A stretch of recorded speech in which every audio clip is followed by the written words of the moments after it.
नमस्कार, आप देख रहे हैं न्यूज़ वन इंडिया। मैं हूं आपके साथ अनन्या बेदी। बड़ी खबर आपको दिखा रहे हैं। लखनऊ से दिल्ली के लिए रवाना हुए सीएम योगी आदित्यनाथ बीजेपी अध्यक्ष जेपी नड्डा से मुलाकात करेंगे। सीएम गृह मंत्री अमित शाह से भी मुलाकात करेंगे। 2022 विधानसभा चुनाव को लेकर मंथन करेंगे उत्तर प्रदेश के सीएम योगी आदित्यनाथ। तो बड़ी खबर आपको दिखा रहे हैं। 2022 विधानसभा चुनाव को लेकर करेंगे मंथन।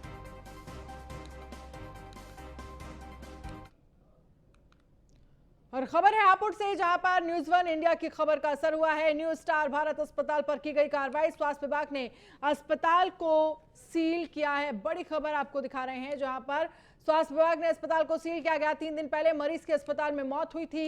गलत इंजेक्शन लगाने के बाद गई थी जान, जिसके बाद न्यूज़ वन इंडिया ने दिखाई थी खबर। तो 3 दिन पहले मरीज की अस्पताल में मौत हुई थी। इस पूरे मामले को लेकर स्वास्थ्य विभाग ने बड़ी कार्रवाई की है। न्यूज़ वन इंडिया की खबर का बड़ा असर हुआ है। बड़ी खबर आपको दिखा रहे हैं, जहां पर स्वास्थ्य विभाग की तरफ से अस्पताल को सील किया गया।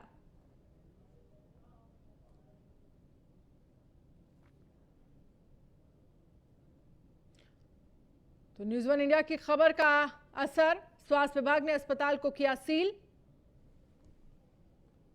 तो प्रमुखता से न्यूज़ वन इंडिया ने खबर दिखाई थी, जिसके बाद अब स्वास्थ्य विभाग की तरफ से अस्पताल को सील कर दिया गया है।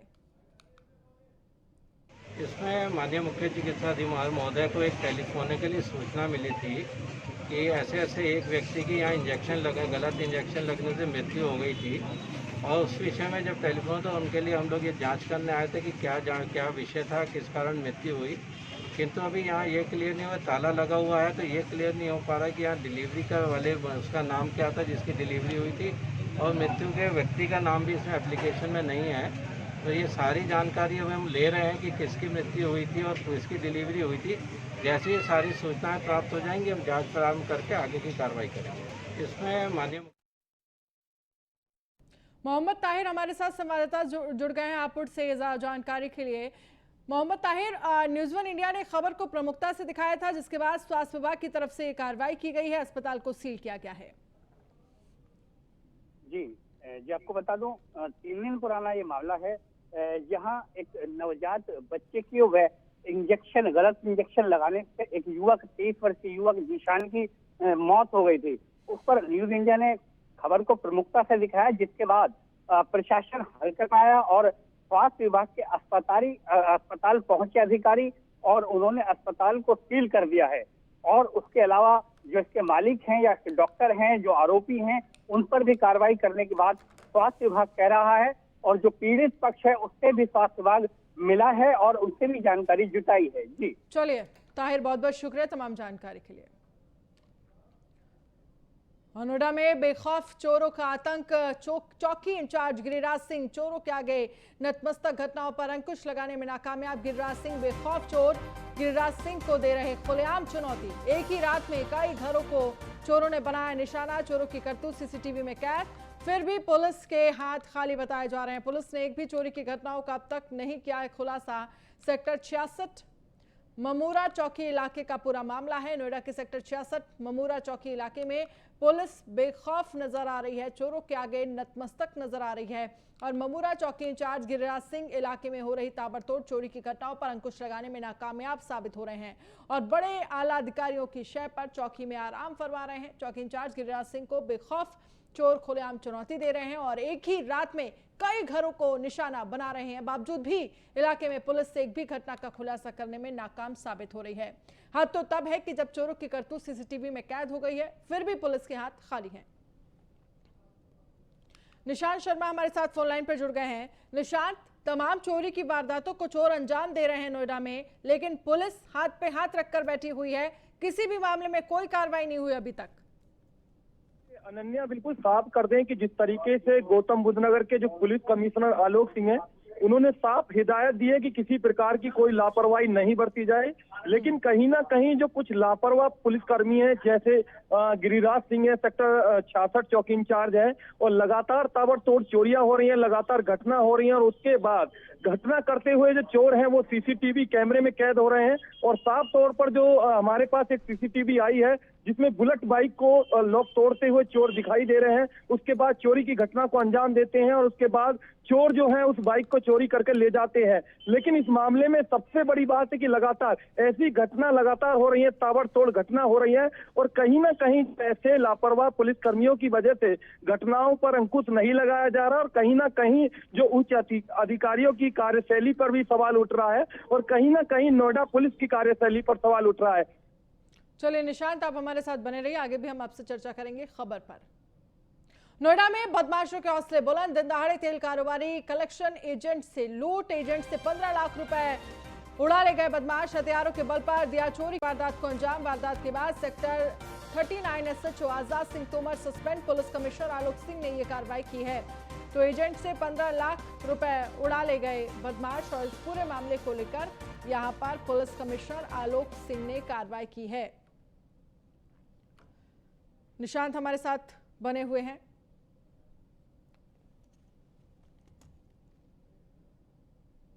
थाना 39 क्षेत्र में एक लूट की घटना संज्ञान में आई है और इसमें एक जो कलेक्शन एजेंट है वो पैसा कलेक्ट करके ले जा रहा था और एक मोटरसाइकिल से 3 लड़कों के द्वारा उसको ओवरटेक करके गिरा के और पैसा छीन के ले जाने की बात बताई गई है।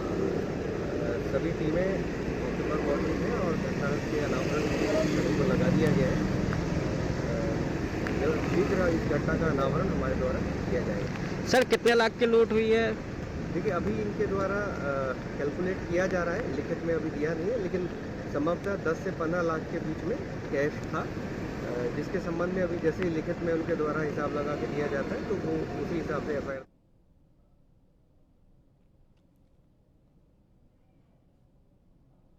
निशांत शर्मा हमारे साथ फोन लाइन पर बने हुए। निशांत, जिस तरह से देखा जाए बदमाशों में खौफ पुलिस का नजर नहीं आ रहा है, बेखौफ बदमाश एजेंट से 15 लाख रुपए लूटकर भाग गए।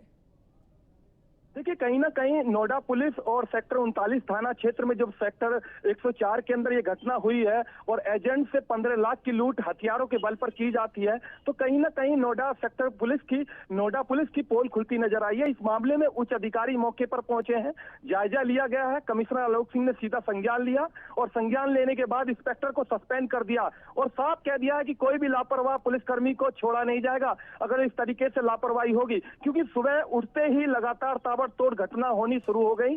सबसे पहले नॉलेज पार्क क्षेत्र में एक घटना होती है, सूरजपुर थाना क्षेत्र में लूट की घटना होती है और उसके बाद जो घटना हुई है 15 लाख की लूट की घटना हुई सेक्टर 39 थाना क्षेत्र में।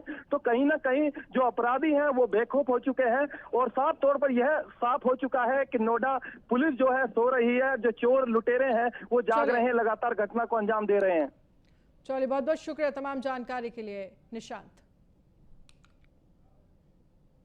और वहीं लखनऊ में कैबिनेट मंत्री लक्ष्मी नारायण से हमारे संवाददाता ने खास बातचीत की। इस दौरान उन्होंने विपक्ष पर जमकर हमला बोला। क्या कहा उन्होंने, आइए आपको सुनाते हैं।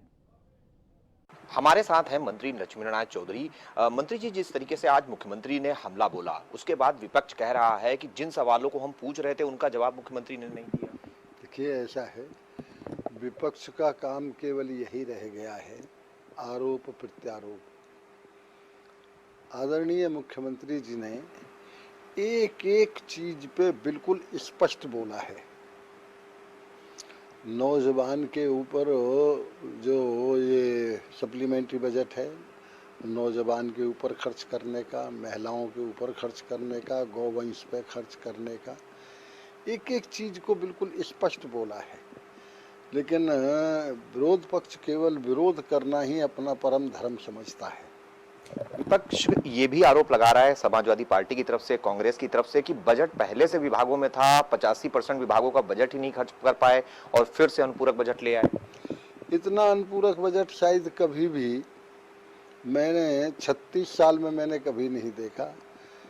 ये तो मात्र हमारा 1 पॉइंट समथिंग है, जहाँ 5 लाख करोड़ का बजट हमारा था, तो ये तो 7,000 करोड़ का मात्र 7,000 करोड़ का मात्र बजट है। इसलिए इस बजट को ये कहना कि खर्च नहीं हुआ, खर्च हो गया है। और जो कुछ मद ऐसे भी होते हैं जो तात्कालिक आवश्यकता के होते हैं, इसलिए ये सप्लीमेंट्री बजट लाया गया। बहुत छोटा बजट है और बड़ा कल्याणकारी है, नौजवान, महिला, गौवंश, इसके लिए है। मशहूर शायर हैं मुनव्वर राणा, वो कह रहे हैं कि उत्तर प्रदेश में भी तालिबान जैसे हालात हैं और तालिबान अपने हक की लड़ाई लड़ रहा है और अब उत्तर प्रदेश में राम राज्य नहीं बचा है। क्या कहना चाहेंगे? ऐसा है, सामन के अंधे को हरा हरा दिखाई देता है। जो स्वयं तालिबान के समर्थक हैं इसलिए उनको तालिबान ही नज़र आता है।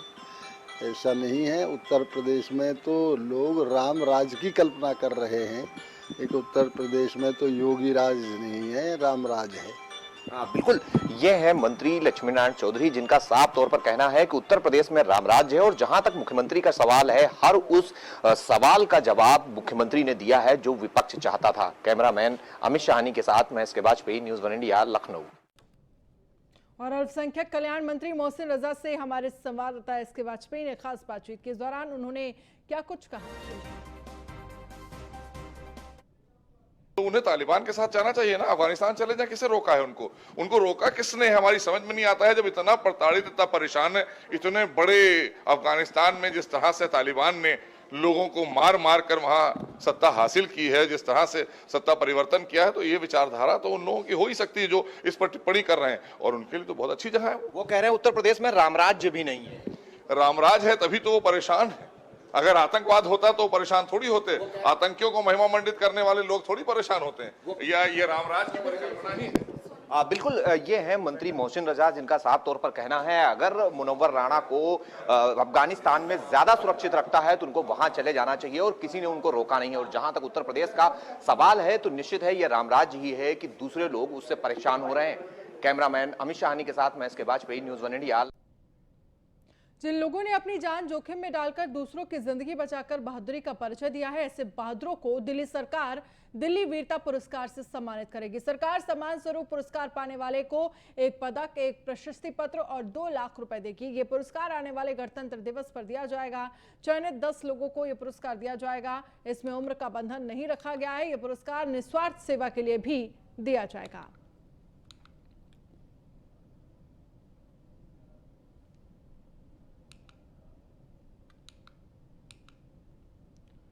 खबर है हरियाणा से, जहां पर पंचकुला में अन्नपूर्णा उत्सव कार्यक्रम का आयोजन किया गया। इस दौरान सीएम मनोहर लाल मौजूद रहे। वहीं वीडियो कॉन्फ्रेंसिंग के जरिए रक्षा मंत्री राजनाथ सिंह जुड़े। इस दौरान सीएम ने कहा कि दिवाली तक प्रदेश में गरीबों को राशन दिया जाएगा। प्रति यूनिट 5 किलो गेहूं दिया जा रहा है।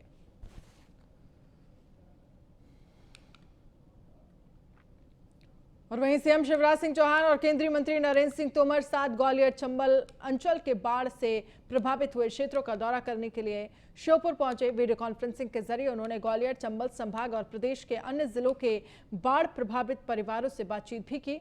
इस दौरान उन्होंने ग्वालियर जिले के 1677 बाढ़ प्रभावित लोगों के बैंक खातों में 1.83 करोड़ रुपए की राहत राशि ट्रांसफर की गई। और वहीं छत्तीसगढ़ की समृद्ध संस्कृति, प्राकृतिक सौंदर्य, रमणीक पर्यटन स्थल और ऐतिहासिक और पुरातात्विक धरोहर बॉलीवुड को भी आकर्षित करने लगी है। सुप्रसिद्ध हास्य अभिनेता कृष्णा अभिषेक रायपुर में अपनी आगामी फिल्म श्रीमान ऐश्वर्या राय की शूटिंग करने जा रहे हैं। उनकी OMG इंडिया कार्यक्रम के कुछ एपिसोड की शूटिंग छत्तीसगढ़ में करने की योजना है। इस सिलसिले में उन्होंने मुख्यमंत्री भूपेश बघेल से उनके निवास में मुलाकात की और उन्हें अपनी इस योजना के बारे में जानकारी थी।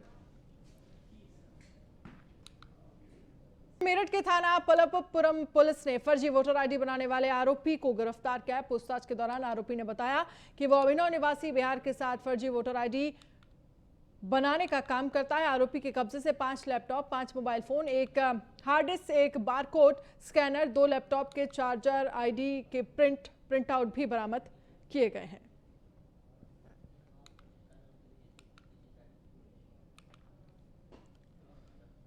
और अमेठी में जमीन कब्जे को लेकर जमकर मारपीट की गई। दबंगों की ओर से पत्थरबाजी की गई, जिसके चलते एक महिला को गंभीर चोटें आई हैं।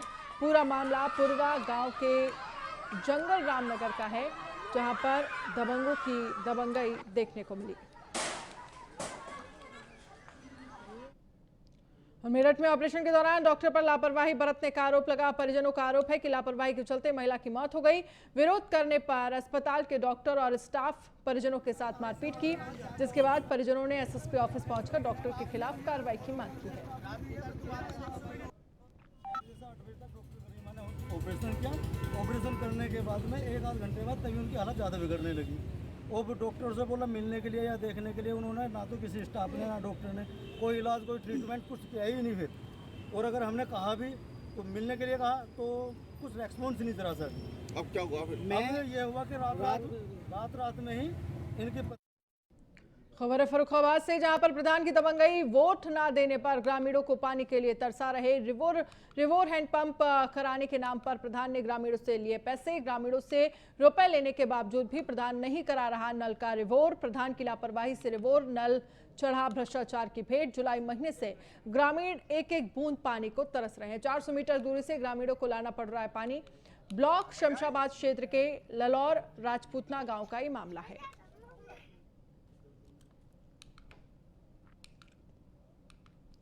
अमेरिकी सेना में शामिल अशोक सिंह पहुंचे प्रतापगढ़ जिले के लालगंज इलाके के रहने वाले अशोक सिंह अफगानिस्तान की राजधानी काबुल के अमेरिकी सेना के कैंप में 2 साल से बतौर आईटी हेड काम कर रहे थे। काबुल के अमेरिकी बेस पर हमले के बाद अमेरिकी सेना ने इस हमले के बाद तालिबानियों को जवाबी कार्रवाई में ढेर किया था, जिसके बाद अमेरिका ने अपने सैनिकों को रात में ही लिफ्ट कराया, जिसमें अशोक सिंह भी शामिल रहे। अफगानिस्तान के हालात को काबुल से लौटे अशोक सिंह ने सुनाया। यूएस आर्मी के साथ एक बार मैं जो है एक पीरियड था मेरा 2012 से 2015 के बीच में। उसके बाद 2017 नवंबर से लेकर के लास्ट ये 16 तारीख तक मैंने काम किया इनके साथ, लास्ट मंथ इसी मंथ में। तालिबान ने कब से हमला शुरू किया? तालिबान एक्चुअली जो है जून महीने में इन्होंने जो है यूएस आर्मी ने, इनका सबसे बड़ा एक बेस है बगराम बेस इन्होंने जून में खाली करना स्टार्ट कर दिया था।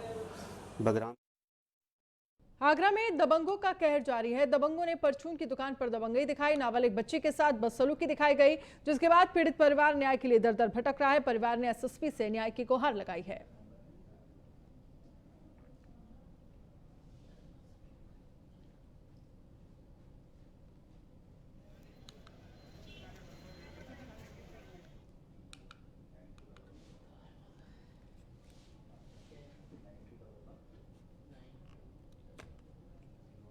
दुकान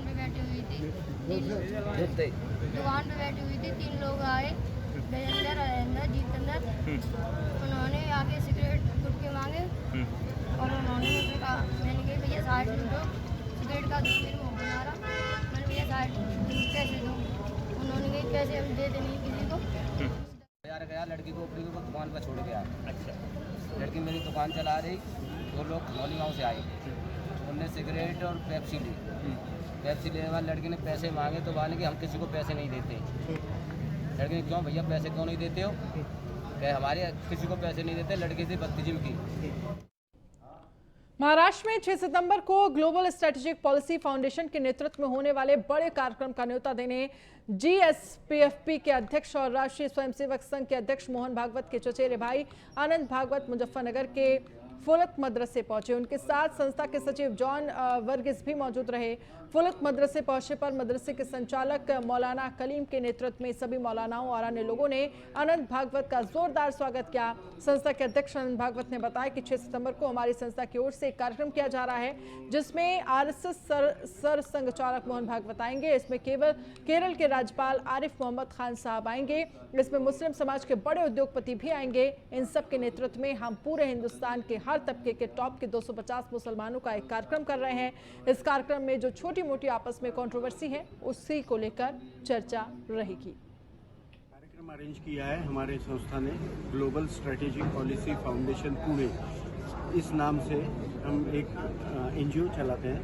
तो उसी एनजीओ के तहत ने कार्यक्रम अरेंज किया है मुंबई में। इसमें राष्ट्रीय स्वयंसेवक संघ के सरसंघ चालक डॉक्टर मोहन जी भागवत आ रहे हैं। इसमें केरला के राज्यपाल आरिफ मोहम्मद खान साहब आ रहे हैं। इसमें एक मुसलमान समाज के एक टॉप के उद्योगपति आ रहे हैं और इसमें एक जनरल सैयद अता हसनैन जो GOC रहे 15 चिनार कॉर्प्स के कश्मीर में, और आज की तारीख में सेंट्रल यूनिवर्सिटी ऑफ कश्मीर के जो चांसलर।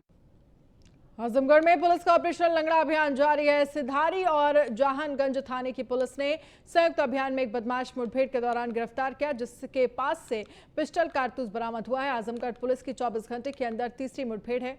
आरोपी भावेश के ऊपर आजमगढ़ जिले में करीब 1.5 दर्जन मुकदमे दर्ज हैं। देर रात्रि में इटौरा तरह पर प्रभारी निरीक्षक सिधारी, प्रभारी निरीक्षक जहानगंज और प्रभारी निरीक्षक राजसराय द्वारा चेकिंग की जा रही थी। तो उस दौरान एक मोटरसाइकिल पर दो व्यक्ति चट्टपानपुर की तरफ से आए, तो उन्हें रोकने का इशारा किया गया। वो नहीं रुके और भागने लगे। पुलिस टीम द्वारा उनका पीछा किया गया। कंट्रोल रूम को भी बताया गया। वो पुलिस टीम पर उनके द्वारा फायरिंग की गई और काउंटर फायरिंग में एक बदमाश के गोली लगी और दूसरा बदमाश अंधेरे का लाभ लेकर फरार हो गया। घायल बदमाश की पहचान भावेश उर्फ राजा के रूप में। और बुलेटिन में फिलहाल इतना ही। आप बने रहिए न्यूज़ 1 इंडिया के साथ। नमस्कार।